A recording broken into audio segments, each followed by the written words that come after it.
Shooting করতে গিয়েই রক্তারক্তি কাণ্ড। তড়িঘড়ি হাসপাতালে যেতে হলো সৌমিত্রিষাকে। কেমন আছেন অভিনেত্রী সৌমিত্রিষা কুণ্ডু? মিঠাই ধারাবাহিকের পর প্রধান ছবিতে দেবের বিপরীতে দেখা গিয়েছে অভিনেত্রী সৌমিত্রিষাকে অভিনয় করতে। যথেষ্ট প্রশংসিত হয়েছে এই ছবিটি। অভিনেত্রী কাজ পাগল মানুষ। এর আগেও চোট এবং অসুস্থ শরীর নিয়েই সৌমিত্রিষা কাজ করেছিলেন মিঠাই ধারাবাহিকে। ফের একই কাণ্ড। অভিনেত্রী সামাজিক মাধ্যমে শেয়ার করেছেন এমনই ছবি, যা দেখে বোঝা গেল পায়ে গুরুতর চোট পেয়েছেন অভিনেত্রী, আর তা নিয়ে শুটিং করছেন নায়িকা। তবে তার পায়ে এতটাই চোট লেগেছে যে তাকে নিয়ে যেতে হয়েছিল হাসপাতালে। দুটি ছবি শেয়ার করেছেন সৌমিত্রিষা। একটি ছবিতে দেখা গেল পায়ের নখে বাঁধা ব্যান্ডেজ, যা ভিজে আছে রক্তে।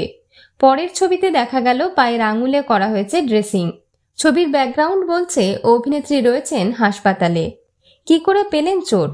অভিনেত্রী জানিয়েছেন, শুটিংয়ের সময় তার নখ উল্টে যায়, রক্ত বেরিয়ে একাকার কাণ্ড।